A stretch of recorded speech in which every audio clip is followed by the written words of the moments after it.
नमस्कार. लक्षवेधीमध्ये आपल्या सगळ्यांचं स्वागत. मी प्रसाद काथे. युक्रेन आणि रशियाच्या दरम्यानचा युद्ध प्रसंग 100 तासांपेक्षा जास्त काळ उलटल्याच्या नंतर आपण ही चर्चा करतो आहोत. युक्रेनच्या पूर्व आणि पश्चिम या दोन्ही भागांमध्ये भारतीय विद्यार्थी त्याशिवायचे सुद्धा भारतीय अद्याप अडकलेले आहेत. त्यांना तिथून मायदेशी सुखरूप आणण्याचं काम सुरू आहे. सुरुवातीच्या टप्प्यामध्ये या सर्व भारतीय व्यक्तींना तातडीनं देश सोडून अर्थात युक्रेन सोडून मायदेशी परतण्याची विनंती 15 फेब्रुवारीच्या सुमारास केली गेलेली होती. 15 फेब्रुवारीच्या नंतर आजच्या दिवसाला जेव्हा आपण ही चर्चा करतोय तोपर्यंत जवळपास 4 वेळेला या सर्व मंडळींना भारतात परतण्यासाठी वारंवार सांगितलं गेलं. इतकंच नाही तर युक्रेनने सुद्धा स्वतःची सुरक्षा स्वतः करा असं सांगत जी माणसं युक्रेनियन नाहीत त्यांनी आपापल्या मायदेशी परतावं अशी सूचना सुद्धा केली. इतकं सगळं झाल्यानंतर सुद्धा मोठ्या संख्येनं युक्रेनमध्ये भारतीय विद्यार्थी अद्यापही अडकलेले आहेत. त्यांना वेगानं तिथून मायदेशी आणण्याचा प्रयत्न सुरू आहे. पण जितके प्रयत्न पश्चिम भागामध्ये युक्रेनच्या पश्चिम भागामध्ये यशस्वीरित्या होत आहेत तितके प्रयत्न पूर्व भागामध्ये होऊ शकत नाहीयेत. याचं कारण रशियानं युक्रेनच्या विरोधात पूर्व भागातून आघाडी उघडलेली आहे आणि आत्ताच्या घडीला युक्रेनचा पूर्व भाग ही युद्धभूमी आहे. तिथे प्रचंड घमासान सुरू आहे. अशा वेळेला अनेक विद्यार्थी आपला जीव वाचवण्यासाठी मेट्रो स्टेशन्स मध्ये जाऊन थांबले आहेत. ही मेट्रो स्टेशन्स युक्रेन मधली मेट्रो स्टेशन्स ही भूमिगत आहेत. परिणामी एखाद्या बंकर सारखा त्यांचा वापर करता येतोय. मात्र या स्थितीला आत्ताच्या घडीला भारतात विविध प्रतिक्रियांनी ग्रासलेलं आहे. भारतामध्ये युक्रेनमध्ये अडकलेल्या विद्यार्थ्यांचे पालक अत्यंत चिंतेत आहेत. आपला मुलगा किंवा आपली मुलगी सुरक्षित कधी आणि कशी परतेल याच्यासाठी ते देवाचा धावा करतायत. दुसऱ्या बाजूला त्यांच्यातल्या ज्यांच्या माध्यमातून शक्य आहे त्यांच्या माध्यमातून त्यांनी केंद्र सरकारपर्यंत पोहोचण्याचे सर्व प्रकारचे मार्ग अवलंबलेले आहेत. युक्रेनमध्ये असलेल्या आपल्या पाल्याच्या काळजीच्या पोटी ग्रासलेले हे पालक युक्रेनमधून त्यांच्या सुरक्षित भारतातल्या वापसीसाठी परतण्यासाठी ज्या माध्यमातून प्रयत्न करतायत ते माध्यम सुद्धा आत्ताच्या घडीला पूर्व भागातल्या युक्रेनमध्ये फसलेल्या मुलांना आणायला तितकीशी यशस्वी ठरत नाही आहेत. हे वास्तव आहे आणि परिणामस्वरूप काँग्रेसनं यात संधी राजकारणाची शोधली आहे. भारताचं सरकार युक्रेनमध्ये फसलेल्यांना आणण्यात अपयशी ठरतंय असं म्हणत पंतप्रधान नरेंद्र मोदी यांच्या मुत्सद्देगिरीवर त्यांनी प्रश्नचिन्ह उपस्थित केलंय. पंतप्रधान नरेंद्र मोदी यांनी आपल्या मंत्रिमंडळातले 4 मंत्री हे युक्रेनच्या आसपासच्या देशांमध्ये तैनात करायचं ठरवलंय. तशी रवानगी सुद्धा होण्याच्या मार्गावर आहे.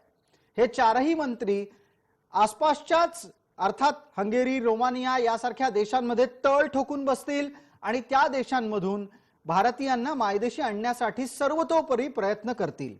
मंत्र्यांच्याच दस्तुरखुद्द तंबू टाकून बसण्यामुळे तिथली यंत्रणा त्या देशांमधली राजकीय दूतावासाची यंत्रणा अधिक सक्रियपणे काम करेल अशी अपेक्षा आहे. हे सगळं प्रयत्नपूर्वक केलं जात आहे. हे यशस्वी व्हावं अशी प्रत्येक भारतीयाची मानसिकता आहे. तशीच त्यांची मनोकांक्षा सुद्धा आहे. पण असं असताना सुद्धा युक्रेनमध्ये वारंवार सांगितलं जात असताना अनेक भारतीय का थांबले? त्या भारतीयांना नक्की तिथल्या परिस्थितीची कितपत जाणीव आली? या सर्व भारतीयांनी भारत सरकार आणि युक्रेन सरकारकडून दिल्या गेलेल्या सूचनांचा अवहेर का केला? आणि ही सर्व परिस्थिती अशीच आहे की याला आणखीनही काही अँगल आहे हे पाहणं गरजेचं आहे. लक्षवेधीमध्ये त्याच्याच विषयाची चर्चा. युक्रेनमध्ये भारतीय का थांबले?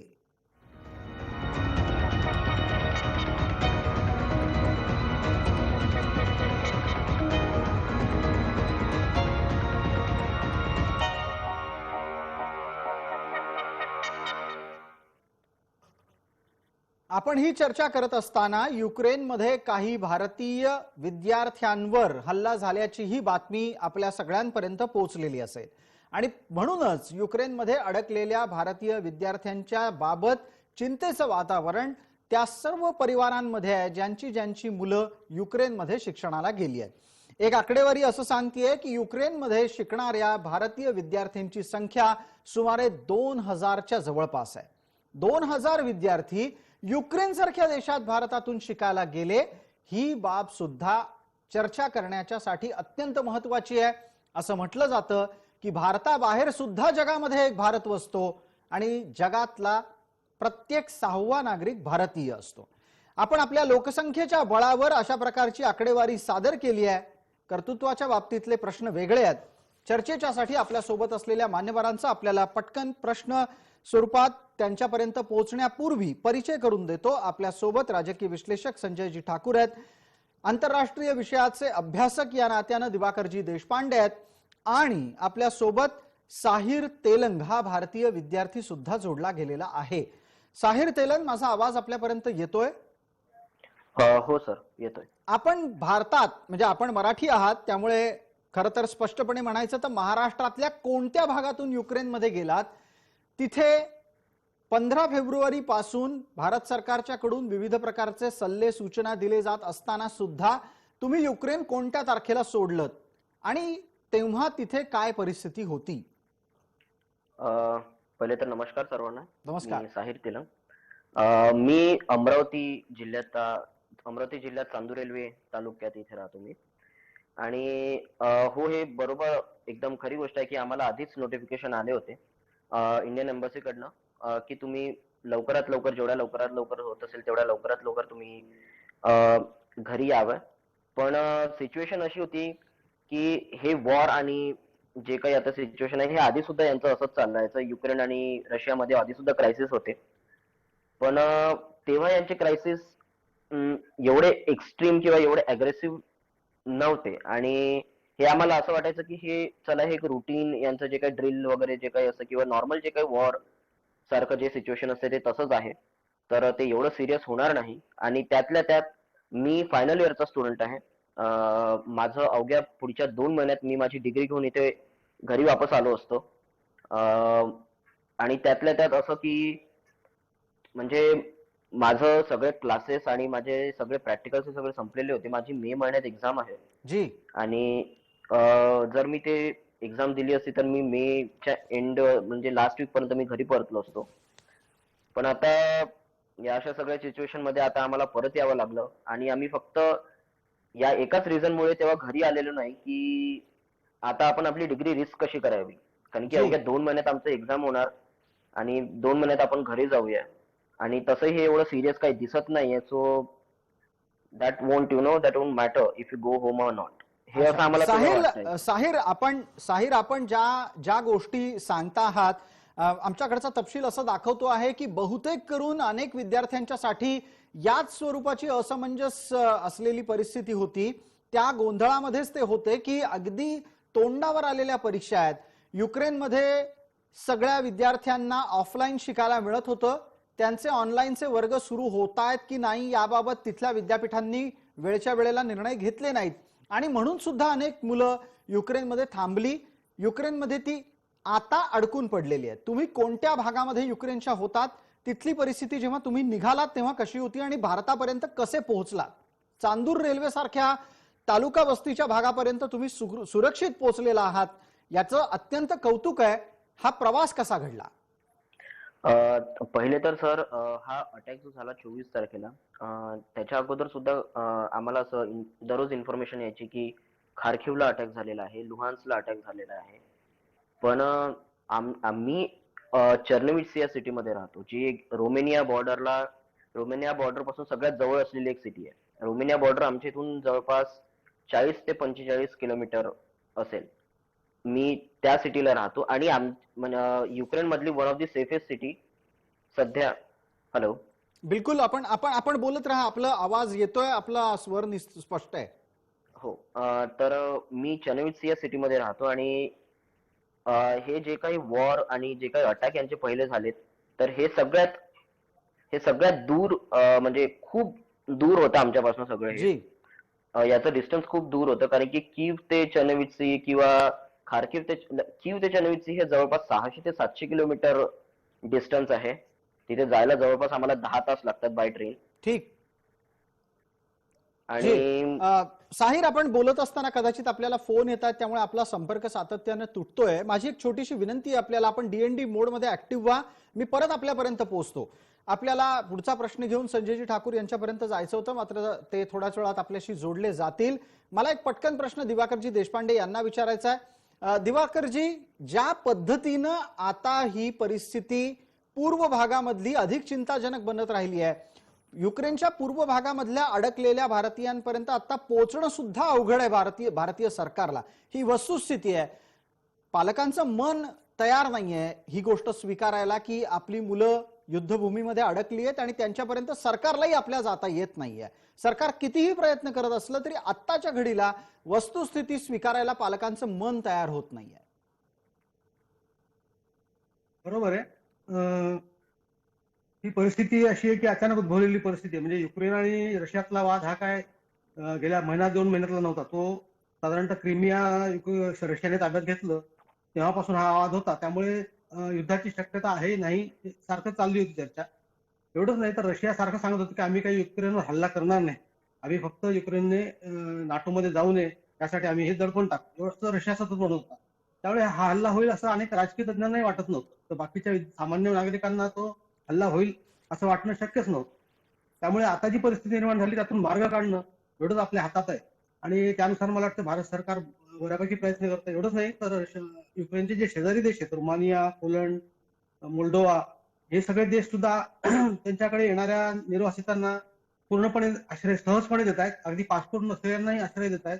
त्यांच्यासाठी तिथे त्यांनी आश्रय केंद्र उघडलेली आहेत, त्यांना खाण्यापिण्याची व्यवस्था त्यांनी केलेली आहे. त्यामुळे जे युक्रेनच्या पश्चिम भागातून जे लोक आहेत ते त्यांना सहज आपलं युक्रेनच्या बाहेर पडता येते. पण तुम्ही म्हटल्याप्रमाणे खार्कोव हे जे शहर आहे हे ऐन युद्धग्रस्त भागातलं आहे आणि खार्कोवच्या जवळ सध्या लढाई चालू आहे. म्हणजे रशियाचा काही ताबा होता आतापर्यंत, आता परत युक्रेनने ताबा घेतला, अशी तिथली स्थिती आहे. त्यामुळे खार्कोव भागात जर कोणी अडकले असतील तर त्यांना काढणं खूपच अवघड आहे. तिथे अगदी म्हणजे लष्कर देखील त्यांना बाहेर काढू शकेल अशी परिस्थिती नाहीये. त्यामुळे ही एक बिलकुल. या निमित्तानं दिवाकरजी एक छोटा प्रश्न आपल्यापर्यंत घेऊन येतो आणि त्याच्यानंतर संजयजी ठाकूर यांना बोलतं करतो. दिवाकरजी, भारतामध्ये जे पालक आहेत त्यांची मनोवस्था आपल्याला लक्षात निश्चितच आलेली असेल. त्यांना काळजी आहे, त्यांच्या मुलांची काळजी आहे. पण या सगळ्याच्या दरम्यान समाज माध्यमांमध्ये ज्या ज्या काही प्रतिक्रिया येत आहेत त्या फारच चित्तचक्षु चमत्कारिक आहेत असं म्हटलं तरी पण काही वावगं ठरणार नाही. अनेक पालक असं सांगतायत किंवा युक्रेनमध्ये अडकलेले विद्यार्थी सुद्धा मदत करताना असं म्हणतायत की म्हणे भारतानं लष्कर पाठवावं आणि त्या युद्धभूमीतून भारतीय नागरिकांना उचलून भारतामध्ये सुरक्षित आणावं. हे इतकं सोपं असतं का? दिवाकरजी, आपण आंतरराष्ट्रीय विषयांचे अभ्यासक आहात, युद्धाच्या बाबतीतही आपला अनुभव दांडगा आहे. नाही, लष्कर काय पूर्वी असा अनुभव की भारताने आपलं काही ठिकाणी पूर्वी जेव्हा अशी परिस्थिती निर्माण झाली ती गल्फ कंट्रीज मध्ये किंवा अरब देशांमध्ये, तेव्हा भारताने आपलं नौदल पाठवून सुटका केली होती अशा लोकांची. पण इथे लष्कर पाठवण्यासारखी परिस्थिती नाहीये युक्रेनमध्ये.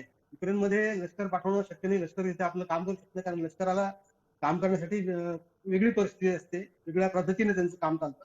तर हे काम आता लष्कर नाही करू शकत. आता तिथे युद्ध चालू आहे. आता तिथे जे काही राजनीतिक उपाय आहेत त्यांचा वापर करून आणि तिथे आपले दूतावास आहेत त्यांच्या सहाय्यानेच ही मदत कार्य करावं लागेल आणि तिथून हे लोक काढण्याचा प्रयत्न करावा लागेल. अगदी पटकन पुढच्या प्रश्नासाठी संजयजी ठाकूर यांना बोलतं करतो. संजयजी, आपल्यापर्यंतचा पुढचा मुद्दा असा आहे की भारत सरकार आपल्या माध्यमातून शर्थीचे प्रयत्न करत आहे. मोदी सरकारचे 4 मंत्री हे युक्रेनच्या आसपास असलेल्या देशांमध्ये तळ ठोकून असणार आहेत. त्याच्यासाठी हरदीप पुरी, किरण रिजिजू, व्ही.के. सिंग आणि आणखीन एक ज्योतिरादित्य सिंधिया या 4 जणांवर ही जबाबदारी देण्यात आलेली आहे. हे 4ही मंत्री जातील तिथे तळ ठोकून आपल्या भारतीयांना सुखरूप भारतात आणण्यासाठी प्रयत्न करतील. पण त्यावेळेला दुसऱ्या बाजूला काँग्रेसने घेतलेली भूमिका सुद्धा लक्षात घ्यायला हवी. ही वेळ आहे का काँग्रेसने असं म्हणण्याची की परदेशात अडकलेल्या भारतीयांची मोदी सरकारला काळजी नाही? कांग्रेस तो सिर्फ और सिर्फ राजनीति से उसका मतलब है, देश से उसका कोई लेना देना नहीं है। कांग्रेस देश हित में कभी सोचती ही नहीं। अगर कांग्रेस देश हित में सोचती होती तो कांग्रेस इतने सालों तक इस देश में सत्ता में थी। कांग्रेस को ये पता है कि जिन 2 देशों में युद्ध छिड़ा हुआ है वो जो दोनों देश हैं उसमें से एक रशिया और एक यूक्रेन। रशिया जो हिंदुस्तान का स्ट्रेटेजिक पार्टनर है, रशिया जो हर चीज में हमेशा से हिंदुस्तान के साथ रहा हुआ है। दूसरी तरफ यूक्रेन, यूक्रेन चाहे 1998 का जब सैंक्शन लगा, भारत ने परमाणु परीक्षण किया, उस समय भी भारत के खिलाफ वोट किया हुआ देश है। यूक्रेन जब कभी भी भारत के खिलाफ, आतंकवादियों के खिलाफ जब कोई यूएन में रेजोल्यूशन आता है, यूक्रेन भारत के खिलाफ वोटिंग करता है। और यही नहीं, पालकों का चिंतित होना बिल्कुल वाजिब है। जिसके बच्चे कहीं फंस गए होंगे उनको तो चिंता होगी ही, लेकिन लोग ये कल्पना नहीं कर पाते हैं कि ये तो कहिए कि नरेंद्र मोदी की सरकार है और नरेंद्र मोदी इस मामले में सबसे ज्यादा सेंसिटिव व्यक्तित्व हैं और इस तरह का प्रमाण उन्होंने कई बार दिया है। भारत सरकार अपनी तरफ से कोई कोर कसर छोड़ नहीं रही है वहां के विद्यार्थियों को मदद करके उनको यहाँ पे लाने के लिए। लेकिन अभी इस वक्त जो खबरें आ रही हैं, उन खबरों में खबरें यहां तक भी आ रही हैं जी कि भारतीय विद्यार्थियों को वहां से निकलने के लिए जो यूक्रेन की फोर्सेस है, देखिए 2-3 चीजों को समझना जरूरी है। कुछ यूक्रेन की फोर्सेस की तरफ से भी भारतीय विद्यार्थियों को वहां से निकालने में अड़चने पैदा की जा रही हैं, जी जो अभी खबरें आ रही हैं। दूसरी ये है बात कि यूक्रेन के फोर्सेस ने, एक तरफ रशिया लगातार युद्ध भूमि में ये आग्रह कर रहा है, आह्वान कर रहा है कि सिविलियंस को इन्वॉल्व ना किया जाए वॉर में, दूसरी तरफ यूक्रेन सिविलियंस के हाथों में 10,000 से ज्यादा गन देके सिविलियंस का आह्वान कर रही है कि जी आप आके देखिए, युद्ध होता है।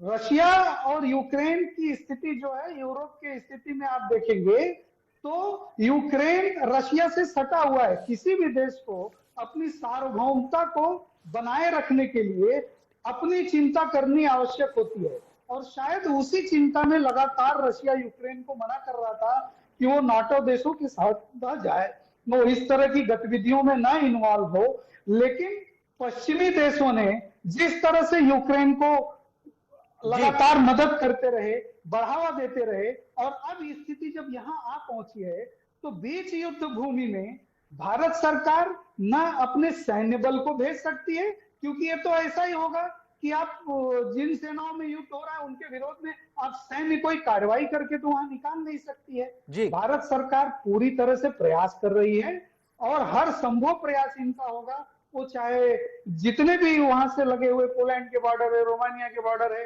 हंगरी का हो, वहां से जहां जहां से वहां से छात्रों को निकालने का प्रयास जारी है। खबरें यहां तक भी आई कि अधिक बहुत ऑथेंटिक खबर नहीं है मेरे पास, जी लेकिन जो समाचार माध्यमों से समझा कि भारत के विद्यार्थियों को, भारत जब मूव कर रहे हैं, इंडियन जो फ्लैग होता है वहां पे रशियन फोर्सेस कुछ हद तक मदद भी कर रही है, लेकिन यूक्रेनियन फोर्सेस उनको अड़ा के रुकाने की भी कोशिश कर रही है। शायद उनका ये होगा कि इतना प्रेशर पड़ेगा जब अब तो यूक्रेन और वेस्ट के लोग मिलके इंडिया और चाइना पे भी प्रेशर बनाना चाहते हैं ताकि ये लोग रशिया के खिलाफ इंटरवीन करें। बिल्कुल। हो नाही सकता जी या समजते मुद्द्यावर एकदा पटकन दिवाकर देशपांडेंना बोलतो करतो। दिवाकर देशपांडे, हा एक महत्वाचा मुद्दा आहे की जितके परकीय नागरिक आपल्या ताब्यात असतील तितका आंतरराष्ट्रीय दबाव आपल्या शत्रूवर करण्याच्या साठी म्हणून या परकीय नागरिकांचाच वापर करण्याची एक रणनीती असते, तशी आता युक्रेनच्या माध्यमातून दिसतीये का? थोडेसे अशा बातम्या आलेल्या आहेत की युक्रेनचे जे पश्चिम सीमेवर सीमारक्षक आहेत ते भारतीय मुलांना अडवतात वगैरे, अशा बातम्या आलेल्या आहेत. त्यात तथ्य असू शकतं, म्हणजे त्यात काही तथ्य नसेल असं नाही. कारण काय की भारताने संयुक्त राष्ट्रात या रशियाच्या विरोधी ठरावाच्या तटस्थ राहिल्यामुळे युक्रेनी लोकांमध्ये नाराजीची भावना आहे आणि ती असणं साहजिक आहे. कारण भारताने त्यांच्या विरुद्ध जरी नसलं तरी तटस्थ मतदान केलेलं आहे, त्यामुळे अशी भावना निर्माण झाली असेल तर ते साहजिक आहे. परंतु तिथे राजकीय पातळीवर युक्रेनशी भारताचा संबंध चांगला आहे. आता तुम्हाला माहिती की युक्रेनचे अध्यक्ष पंतप्रधान मोदींशी बोललेले आणि पंतप्रधान मोदींनी पण त्यांना विनंती केली की भारतीय विद्यार्थ्यांना तुम्ही बाहेर पडू द्यावं. आणि मला वाटतं की राजकीय पातळीवर संबंध चांगलेच आपले. हा जो भाग आहे हा युद्धापुरता किंवा त्या संयुक्त राष्ट्र ठरावाच्या पुरता मर्यादित आहे. युक्रेनला उद्या जर मानवी सहाय्य, आवाज येतो जी, आपण बोलत राहा सलग. मानवी सहाय्य जरी करण्याची वेळ आली तर मला वाटतं की भारत सरकार आनंदाने मानवी सहाय्य युक्रेनला करेल, कारण भारत तालिबानला पण तशी मदत करतो. तुम्हाला माहिती आहे की भारत तालिबानला सध्या जी मोठ्या प्रमाणात गहू पाठवतो. अशा प्रकारची मदत भारत पण करेल युक्रेनला, कारण की तिथे मानवी हक्क दृष्टिकोनातून मदत करणं आवश्यक आहे तिथे, कारण युद्धभूमी आहे, लहान बालकं कुटुंब उद्ध्वस्त झालेली आहेत.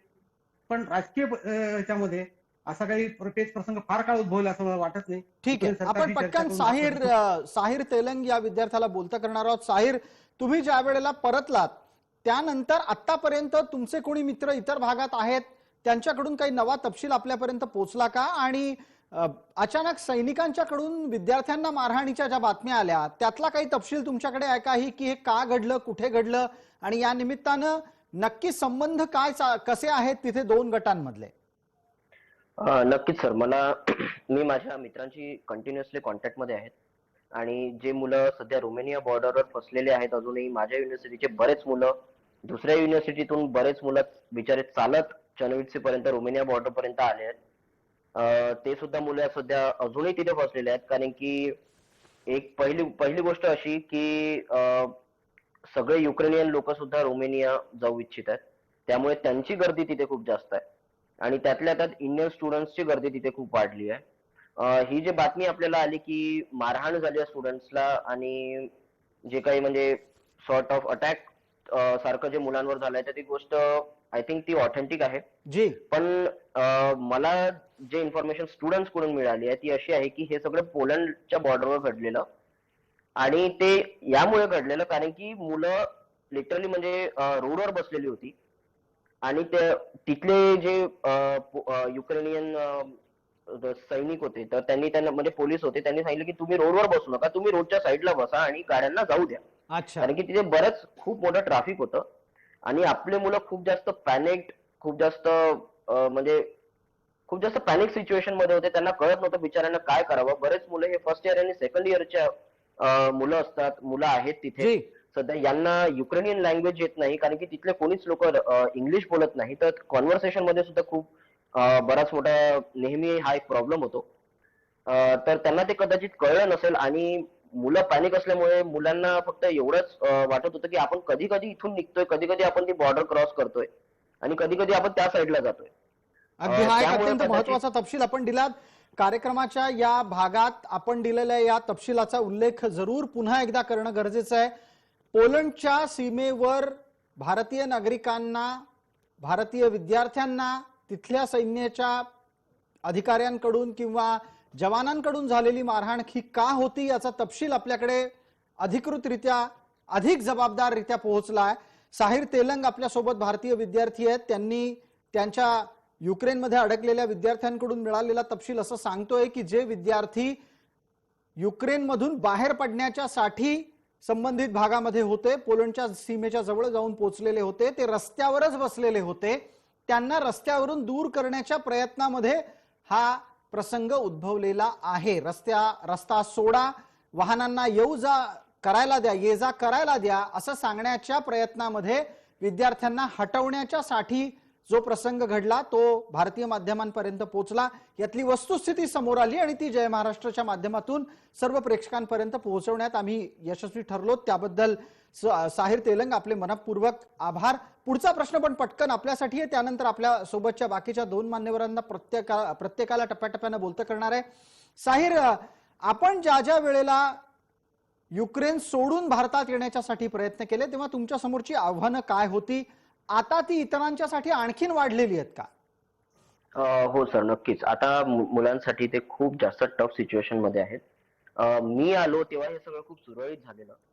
मी पहिल्या इव्हॅक्युएशन फ्लाईट मध्ये पहिल्या इव्हॅक्युएशन लिस्ट मध्ये माझं नाव आलं. मी पहिल्या इव्हॅक्युएशन फ्लाईट मध्ये तिथून निघालो आणि मी जेव्हा होतो तेव्हा सिच्युएशन खूप चांगली होती. तेव्हा मला कोणत्याही अडचणी आल्या नाही, म्हणजे अशा मेजर अडचणी ज्या अडचणींमध्ये मुलं जी. आता सध्या आहेत.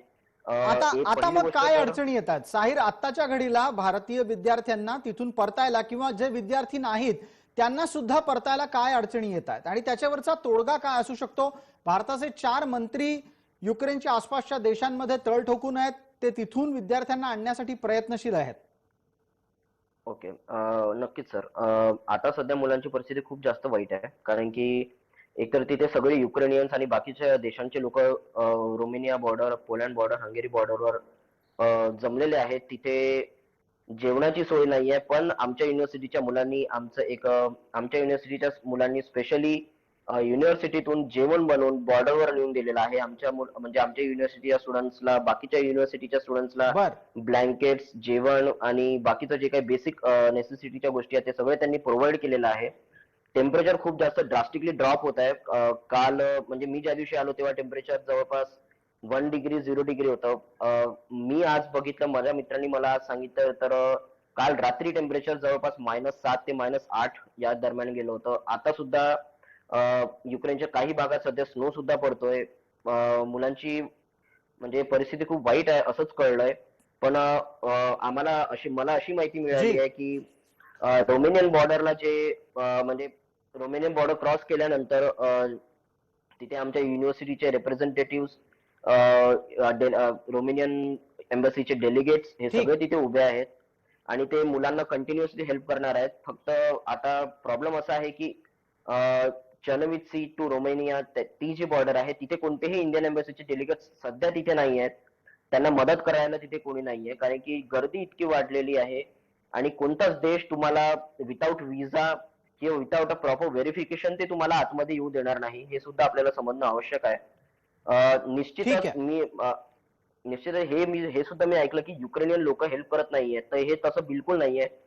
मी प्लीज विनंती करतो की असं सांगू नका, कारण की युक्रेनियन लोक हे खूप सपोर्टिव्ह राहिले. मला स्पेशली तिथले जे चर्चेस आहेत तिथे कॅथलिक लोक, तिथला रिलिजन कॅथलिक आहे आणि तिथले जी जे चर्च आणि बाकीच्या जे काही ऑर्गनायझेशन्स आहेत तर ते खूप जास्त सपोर्टिव्ह होते. माझे युक्रेनियन, मी फायनल इयरचा स्टुडंट असल्यामुळे ठीक. मी स्वतःचे बरेच मित्र बनवलेत, युक्रेनियन मित्र. तर त्यांनी मला हे वॉर सिच्युएशन जेव्हा सुरू झालं त्यांनी मला स्पष्ट सांगितलं होतं की साहिर, तुला जेव्हाही वाटलं, तुला जेव्हाही अनसेफ वाटत असेल, तू बॅग पॅक कर आणि आमच्या घरी ये, मी तुला माझ्या घरी सोय करणार. अगदी तू अगदी तुझ्या या सेफ्टीची बिलकुल या प्रकारचं सहकार्य परस्परांमध्ये अपेक्षित सुद्धा आहे. आपल्याला वेळेची मर्यादा आहे. साहिर, मला पुढचा प्रश्न पटकन संजयजी ठाकूर यांना विचारायचा आहे. संजयजी, आत्ताच्या परिस्थितीमध्ये अधिकाधिक भारतीयांना परत आणण्याच्यासाठी जेवढे प्रयत्न व्हायला हवे आहेत तेवढे स्पष्टपणे होत आहेत असं म्हणता येईल का? संजयजी, माईक सुरू नाहीये, आपला माईक सुरू नाहीये. सरकार की तरफ से ऐसी कोई कमी दिखती नहीं है। सरकार को जितना प्रोएक्टिव होके काम करना चाहिए, सरकार उतना प्रोएक्टिव होके काम कर ही रही है। और जैसा कि साहब ने कहा अभी कि भारत वैसे भी कभी भी युद्ध का पक्षधर रहा नहीं है। भारत युद्ध में विश्वास करता नहीं है, भारत लड़ता नहीं है, भारत कभी किसी पे अटैक किया ही नहीं है। तो भारत ने तो इसीलिए इस मामले में भी जब भारत के प्रधानमंत्री ने रशिया के प्रधानमंत्री से बात की तो उन्होंने यही कहा कि इसका हल बातचीत से ही निकाला जाना चाहिए, युद्ध इसका सॉल्यूशन नहीं है। लेकिन अब देखिए, युद्ध तो शुरू हो चुका है, ये एक यथार्थ है।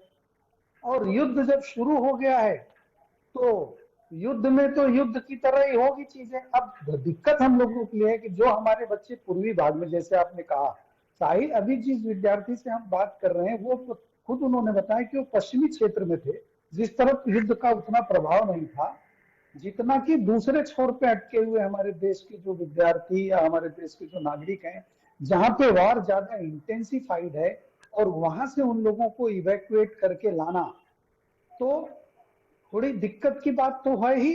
और जी यूक्रेन के नेताओं की या यूक्रेन के लोगों की ये भावना कि भारत में उनके पक्ष में आना चाहिए, बोलना चाहिए, वो भी एक स्वाभाविक प्रक्रिया है। लेकिन भारत की भी अपनी मजबूरियां हैं।